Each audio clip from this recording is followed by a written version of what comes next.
teka-teki, adu teka-teki.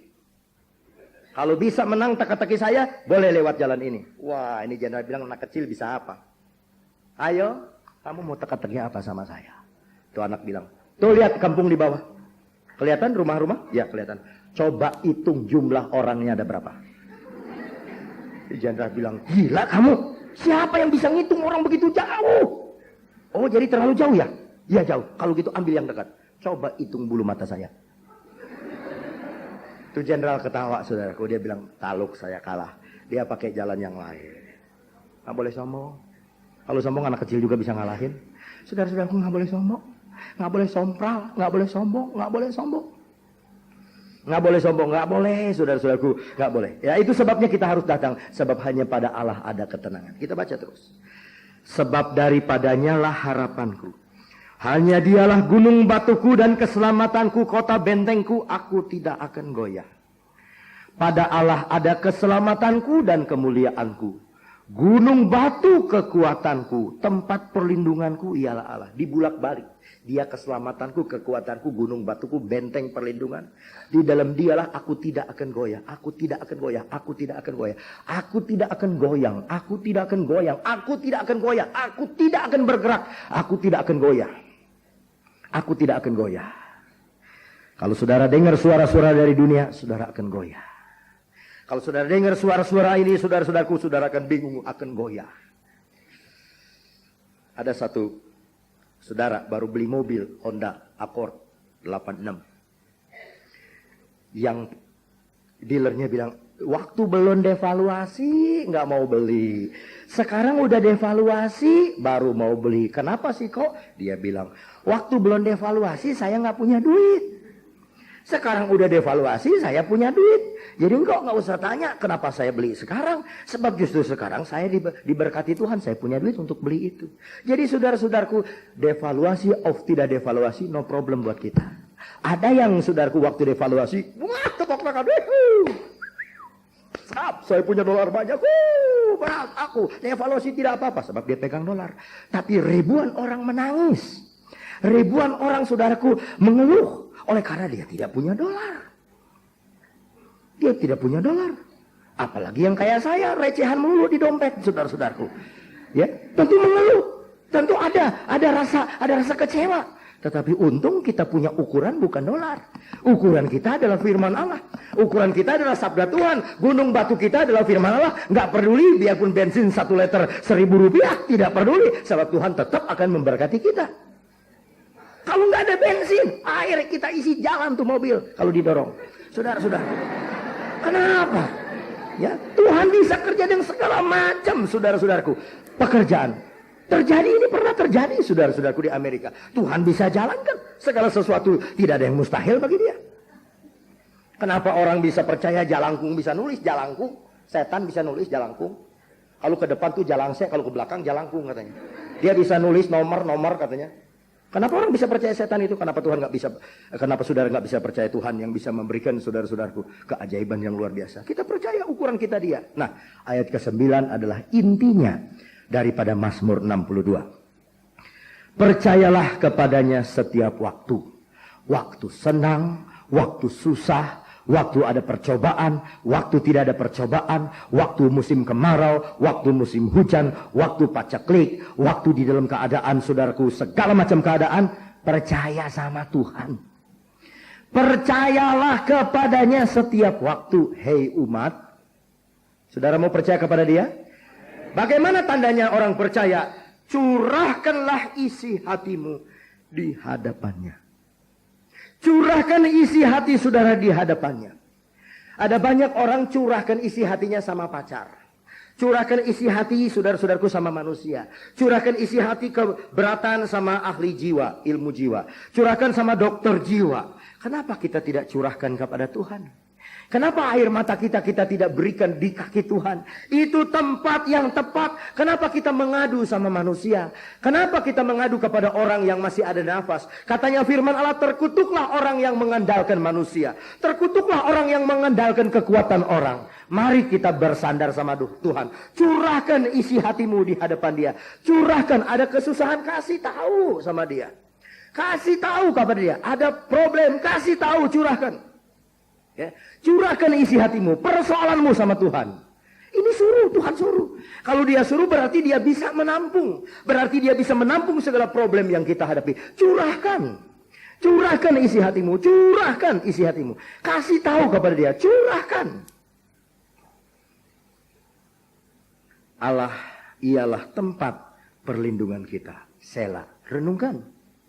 Bahwa Allah itu tempat perlindungan kita. Tempat kita mengungsi. Tempat kita memohon pertolongan. Coba. Minta tolong sama dia. Minta tolong kepada Tuhan. Minta tolong sama Yesus. Minta tolong. Dia memperdulikan kita. Dia memperdulikan kita. Kalau bebanmu terlalu berat, tak seorang pun mau tolong, larilah saja kepada Yesus, pasti kau ditolong. Kalau bebanmu terlalu berat, tak seorang pun mau tolong, larilah saja kepada Yesus, pasti kau ditolong. Amin, saudara-saudara. Ada banyak orang bisa tolong tapi tidak mau tolong. Orang itu bisa tolong tapi nggak mau tolong. Urusanmu, urusanku. Tapi kalau saudara lari sama Yesus, pasti saudara ditolong. Pasti, bukan perkara-perkara yang mungkin, tapi hal yang pasti. Curahkan isi hati saudara. Curahkan. Ya, kasih tahu sama dia. Buka isi hati saudara, kasih tahu. Ya, kasih tahu. Apa yang saudara rindukan, apa yang saudara mau, bicara sama dia. Bicara. Kadang-kadang kita nggak mau bicara sih ya. Kita nggak mau curahkan isi hati kita sama Tuhan. Jangan ditaruh di sini saudara, nggak kuat kita. Ini saya bicara dari pengalaman ya. Kalau ada problem, jangan disimpan. Curahkan. Ya, curahkan. Sebab itu problem kalau disimpan tambah berat. Seperti kesaksian tadi. Dia simpen dosa itu 3 tahun. Tahan di sini, nggak ada yang tahu. Tapi berat, sebab dosa itu menekan. Terus tambah berat. Keluarkan, kasih tahu. Di Amerika ada kompor gas. Kompor. Ya, zaman dulu. Itu gagal saja, ada satu pabrik di Amerika, meledak lagi. Sebentar dibikin lagi, gagal lagi. Belum bisa sampai di konsumen, meledak lagi, terbakar lagi. Jadi saudara-saudaraku diselidiki apa? Lalu ada satu orang berkata, dari tempat yang paling panas itu harus dibikin satu saluran udara untuk melepaskan panas itu keluar. Lalu dibikinlah satu pipa, saudara-saudaraku, yang merambat panas. Dan pipa ini juga terbuka. Jadi panas yang ada dalam kompor itu merambat kepada pipa itu, hawanya juga keluar. Dan kompor itu, saudaraku, tahan bertahun-tahun, tidak meledak. Sebab apa? Bisa mengeluarkan hawa panas yang ada pada bagian dalam kompor itu. Kadang-kadang kita seperti kompor. Kalau tidak ada tempat untuk keluar, meledak. Bisa bunuh diri, saudara. Meledak bisa bunuh orang. Meledak, saudaraku, bisa marah, bisa kalap kita. Meledak, saudaraku. Tapi puji Tuhan, Tuhan punya cara untuk kita keluarkan hawa panas itu. Di kaki Yesus. Bawa beban saudara ya. Bawa bapak-bapak, ibu-ibu. Saya tahu beban bapak dan ibu mungkin jauh lebih berat dari beban saya. Tapi saya pun pernah dulu mempunyai beban lebih berat daripada beban. Pada tahun 84, saya mau buka rahasia. Saya hampir minta berhenti sama Tuhan. Saya tidak mau kerja lagi buat Tuhan. Sebab apa? Beban tuh. Dia tekan. Dan isi hati saya, kawan saya. Saya bilang, you kalau ada persoalan minta saya sembahyang. Betul? Betul Pak Awandatu. Sekarang you sembahyang saya. Saya lagi ada menghadapi percobaan. Bro, waktu ada persoalan rumah tangga, bro kan saya yang doakan. Ya, sekarang bro doakan saya. Saya telepon kawan saya. Hey, dulu kamu saya doakan toh? Ya, sekarang you doakan saya. Setiap orang saya ketemu saya bilang, hai doakan saya. Lewat saudara. Lepas. Saya curahkan isi hati saya sama Tuhan. Dan saya mau kasih tahu. Kalau saudara curahkan isi hati saudara sama Tuhan. Enggak kecewa. Tidak kecewa. Dan tidak dibiarkan. Dia pasti mendengar saudara. Dia akan menjawab kepada saudara. Ayat 10. Hanya angin saja orang-orang yang hina. Satu dusta saja orang-orang yang mulia. Pada neraca mereka naik ke atas. Mereka sekalian lebih ringan daripada angin. Perhatikanlah juga kerohanian kita. Jangan sampai kerohanian kita ini enteng. Enteng sampai lebih enteng dari angin. Saudara-saudara, Yesus pernah berkata bahwa sekarang zaman tapian. Ya, nyirunya ada di dalam tangan dia. Dan orang-orang itu seperti ditapi, seperti gandum yang ditapi.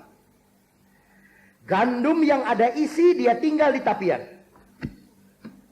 Dia jatuh lagi di sini. Dia tetap di dalam kasih Tuhan. Dia tidak pergi kemana. Tapi sekam yang enteng, yang tidak ada isi, begitu dia diangkat ke atas, tertiup angin, dia terbawa. Dia tidak jadi Kristen lagi. Dia tidak jadi anak Tuhan lagi. Dia tidak percaya Yesus lagi. Sebab apa? Kosong rohaninya, enteng. Enteng, tidak ada firman, tidak ada kekuatan. Itu sebabnya saya ingin supaya saudara-saudara isi tiap hari hidupmu dengan firman. Isi sebanyak-banyaknya dengan firman. Supaya pada zaman tapian kita diangkat jatuhkan. Kita diangkat jatuhkan. Kita tidak mundur. Kita tidak terbawa angin. Ya, kenapa itu sekam terbawa angin? Dia lebih ringan dari angin. Bisa terbawa. Kalau batu nggak bisa dibawa. Sebab dia lebih berat dari angin. Tetapi sekam saudara-saudaraku dia lebih ringan dari angin. Dia dibawa angin. Orang-orang Kristen kalau rohaninya ringan, cetek, enteng, percobaan sedikit aja ngambek, mundur, nggak ke gereja lagi. Percobaan sedikit saja mundur. Gue udah sembahyang 8 tahun belum diberkati Tuhan. Gue nggak mau lagi ke gereja, mundur, ngambek. Gue udah sembahyang 5 tahun minta jodoh, nggak dikasih jodoh. Semua hampir kawin aja, cuman hampir aja. Semuanya cuma ngelamar jadi mah enggak. Ya saudara-saudaraku terus mundur. Saudara-saudaraku tidak ada iman. Ayat 11. Jangan percaya kepada pemerasan. Jangan menaruh harap yang sia-sia kepada perampasan. Apabila harta makin bertambah, jangan hatimu melekat padanya. Kalau udah diberkati Tuhan, aduh itu duit cebanan yang baru-baru tuh, cium-ciumin tiap malam. Sampai alergi, mesti saudara-saudaraku bersin terus. Diperiksa sama dokter. Kenapa? Saya suka bersin dokter kalau cium duit. Habis duit banyak kumannya, saudara-saudaraku. Aduh duit. Ketawanya sampai keras lagi. Ditahan jadi remnya. Ya. Saudara-saudara, banyak perlu duit. Ada nih yang hobi begini sampai disentiin duitnya. Disentiin berapa tingginya tuh. Ada yang hobi lihat duit itu tenang. Ada orang hobinya lihat ikan arwana. Ini mah lihatnya lihat duit. Kalau udah lihat duit tenang hati. Duitku banyak. Wah, duit banyak. Aduh, saudara-saudaraku, jangan harap sama itu. Nggak tentu, saudara-saudaraku. Tadi dikatakan jangan percaya kepada pemerasan. Mungkin yang dimaksud di sini adalah pemerasan anggur. Anggur yang diperas, saudara-saudaraku. Dan orang kalau sudah mempunyai air anggur sudah lupa segala-galanya. Rasanya manis. Jangan percaya kepada itu. Jangan percaya kepada perampasan. Itu kalau orang menang perang, menjarah rayah barang-barang rampasan, kadang-kadang foya-foya senang udah lupa sama Tuhan. Jangan percaya kepada harta yang bertambah. Kalau hartamu bertambah, jangan berubah, jangan taruh hatimu di sana, tetap sederhana. Ya, tetap simpel.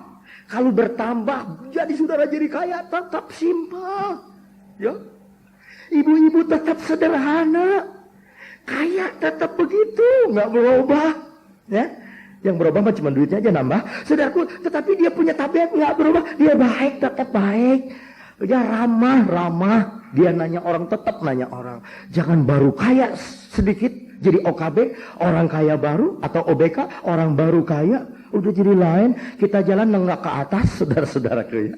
Kita nggak lihat jalan, kita jalan begini aja. Saudara, kita lihat nih di sebelah mana nih, kita udah di Gajah Mada Plaza atau belum nih? Lihat aja ke atas, saudara-saudaraku. Ya, kita nawar beca aja, nawar bajai, nawar taksi aja ke atas. Berapa taksi ke sana? Saking kita nggak mau nengok ke bawah. Aduh, saudara-saudaraku ya. Jangan begitu ya. Saking kayanya yang merah-merah biasa di sini sekarang dibalik. Semua dimerahin, ini diputihin. Persis Indian. Saking kayanya lipstick ini semua, saudara-saudara. Gua mah kaya deh, gosok aja semua. Jangan, saudara-saudaraku. Tetapi disimpel, tetap sederhana. Sebab dikatakan di sana, jangan ya hatimu melekat padanya. Jangan hatimu melekat padanya. Jangan hatimu melekat padanya. Jangan hati kita melekat kepada kekayaan. Jangan, kita perlu kekayaan, kita perlu uang. Kita perlu. Ya, ikan tuh perlu air, kurang air dia mati, tapi kebanyakan air juga dia mati.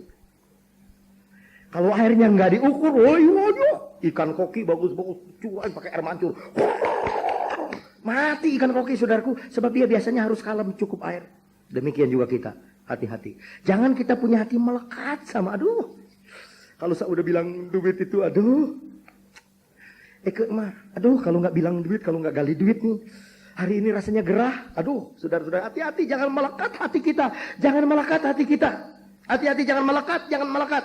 Ini saya katakan sebenarnya, saudara, saya dapat suara dari Tuhan. Jangan melekat, jangan melekat. Saudara boleh punya, tidak dilarang, tapi jangan melekat. Jangan itu memiliki saudara. Seperti tadi kesaksian, bukan dia hisap sigaret hisap kesehatan dia. Jangan kita saudara-saudaraku ditunggangi oleh uang kita pakai, jangan kita dipakai oleh uang. Jangan, tetapi saudaraku jangan melekat. Ya, apabila harta makin bertambah, ini salah satu syarat dekat dengan Tuhan supaya hati kita tenang. Satu kali Allah berfirman, 2 hal yang aku dengar. Ini orang yang sudah terlatih kupingnya, rohaninya. Tuhan itu kadang-kadang bicara cuma sekali, tapi artinya bisa 2. Ya. Artinya bisa 2. Pada waktu dia datang kepada Lazarus, Marta dan Maria, aku akan membangkitkan Lazarus. Maria berkata, ya nanti di hari kiamat dia bangkit. Marta berkata, kalau 2 hari yang lalu dia akan bangkit. Tapi Yesus berkata, hari ini dia akan bangkit. Tetapi nanti juga di akhir zaman, Lazarus juga akan bangkit. Jadi mempunyai arti 2. Kedatangan Tuhan di dalam Alkitab punya arti 2. Kita mati, itu juga kedatangan Tuhan. Tuhan datang sebagai pencuri, kita mati. Itu juga Tuhan datang kepada kita. Kalau kita tidak mati, dia datang sebagai hakim. Maut juga dianggap seperti kedatangan Tuhan. Siapa tahu saudara-saudara? Siapa yang tahu umur kita? Tidak yang tahu. Itu sebabnya firman Allah suka berarti 2. Dan Daud sudah menangkap kedua arti ini. 1 kali Allah berfirman, 2 hal yang aku dengar.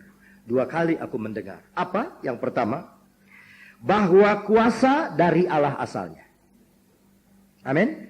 Pegang ini dalam hidup saudara, kuasa itu dari Allah.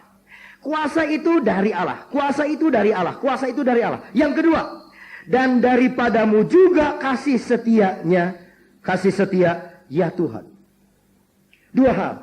Allah penuh dengan kuasa, tapi dia penuh dengan kasih setia. Dia setia. Dia setia kepada kita, dia penuh dengan kuasa, tetapi dia juga memiliki kesetiaan. Sekarang banyak suami nggak setia sama istri. Istrinya nggak tahu aja. Dia anggap suaminya setia.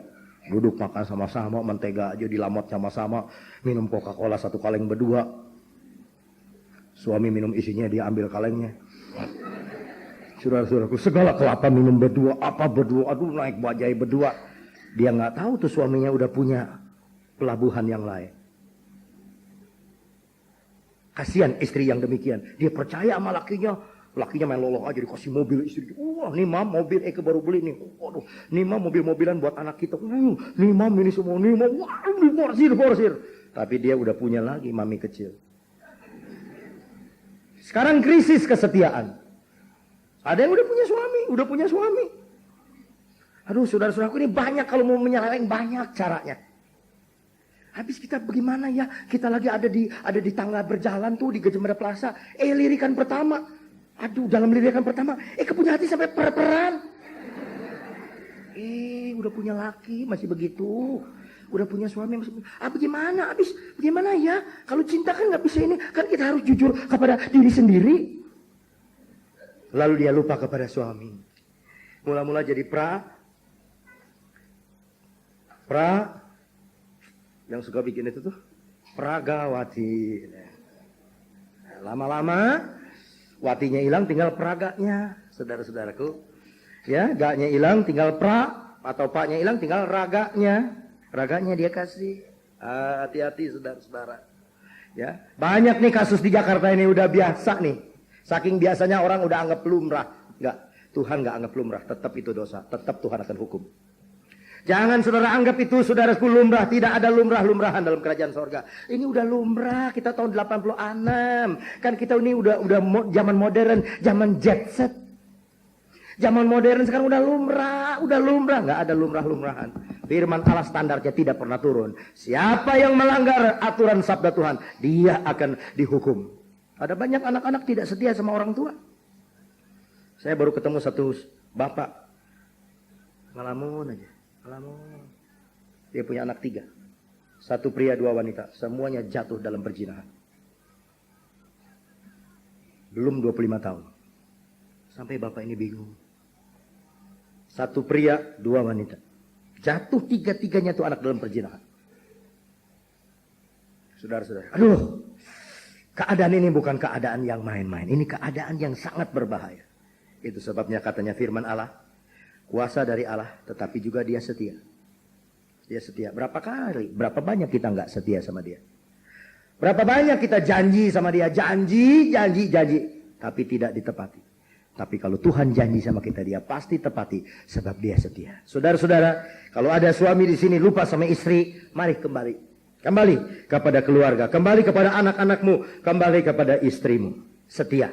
Kalau ada istri-istri udah mulai tergoda, belum, nggak jatuh, nggak. Tapi mulai tergoda, kepincut sama dia. Supir bemo, kita liatin aja wajahnya, kepincut sama dia. Saudara-saudaraku, kembali sama suami, kembali ya. Kalau ada anak-anak di sini sudah jauh dari orang tua, sudah ada gap sama papa sama mama, sudah tidak mau kembali ke rumah tangga, kembali.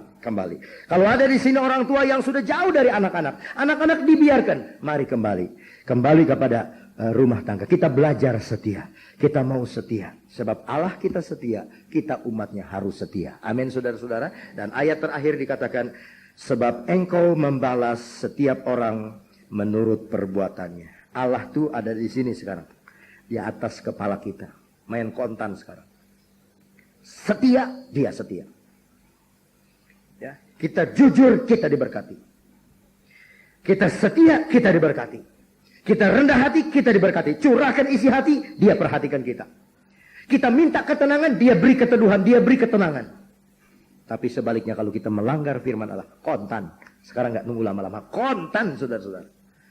Itu sebabnya mari kita datang sama Tuhan. Ada di antara saudara yang bingung, punya rumah tangga, bingung.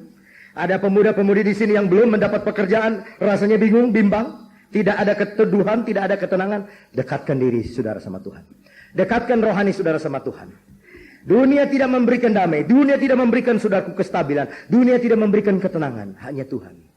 Hanya Tuhan. Hanya Tuhan yang memberikan ketenangan. Ya, saya tidak panjangkan firman Allah. Saya tergerak mendoakan saudara-saudara sekalian yang mungkin sedang mengalami hal-hal yang tidak tenang dalam hidup saudara. Mari kita berdiri bersama-sama. Cinta besar.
Mungkin ada di antara saudara pada malam ini merasa di hati saudara kurang ada ketenangan, atau sama sekali tidak ada ketenangan, hati saudara penuh gelisah dan resah, pada malam hari ini saya ingin mengajak saudara-saudara mendekatkan diri kita kepada Dia. Yang mau didoakan, taruh tangan kanan saudara khusus di atas dada saudara. Yang mau didoakan supaya dalam hidupnya ada ketenangan, ada ketabahan, ada keteduhan, tidak cemas lagi, tetapi teduh. Dan sementara saya berdoa, curahkanlah isi hati saudara kepada Tuhan. Kasih tahu bahwa saudara resah, kasih tahu bahwa saudara kadang-kadang gelisah, kasih tahu saudara, sebab Tuhan itu mau menampung segala kesulitan saudara. Yesus cukup menampung apapun yang saudara hadapi.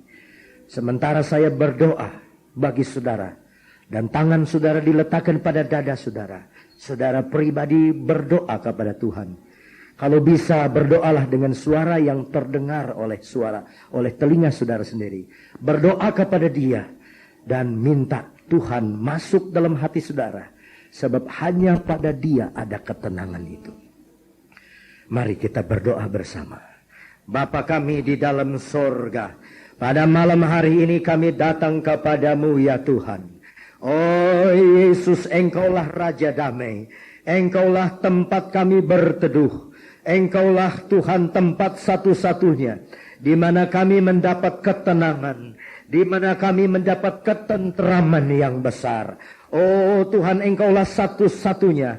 Hanya padamulah gunung batu kami, tempat perlindungan kami. Oh hanya pada Engkaulah kami boleh curahkan isi hati kami, segala kepedihan hati kami, beban dan keberatan rohani kami, hanya kami bisa curahkan kepadamu ya Tuhan.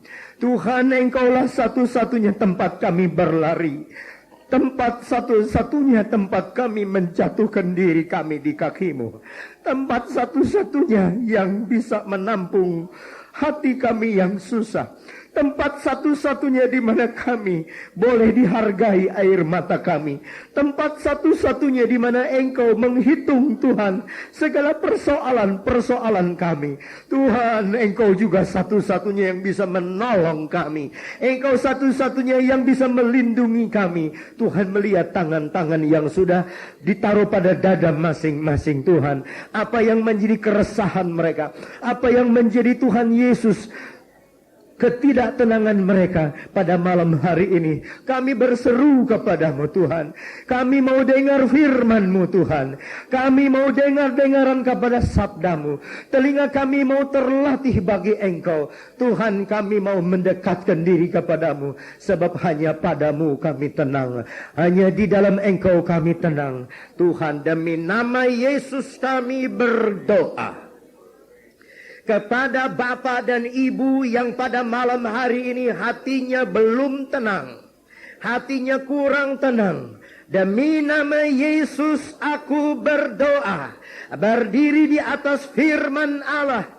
Biarlah ketenangan dari Allah, ketenangan yang bukan dari manusia, ketenangan dari sorga, bukan yang dihasilkan manusia, ketenangan dari Yesus, damai dari Yesus, akan masuk di dalam hati Bapak dan Ibu pemuda dan pemudi mulai malam hari ini, sehingga kami teduh dan tenang menghadapi gelombang dan gejolak hidup sehari-hari. Terima kasih Tuhan, terima kasih. Terima kasih, semua berterima kasih. Terima kasih untuk Tuhan kemenangan, ketenangan daripadamu. Haleluya.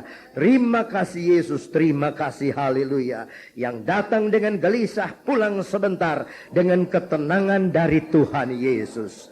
Yang datang dengan banyak percobaan pulang sebentar dengan jawaban dari Tuhan. Yang datang dengan sakit penyakit pulang dengan kesembuhan. Yang datang dengan segala beban pulang dengan kelepasan dari Allah. Terima kasih Tuhan, terima kasih. Dalam nama Yesus kami sudah alaskan doa ini. Terima kasih Tuhan, haleluya, amin. Silahkan duduk.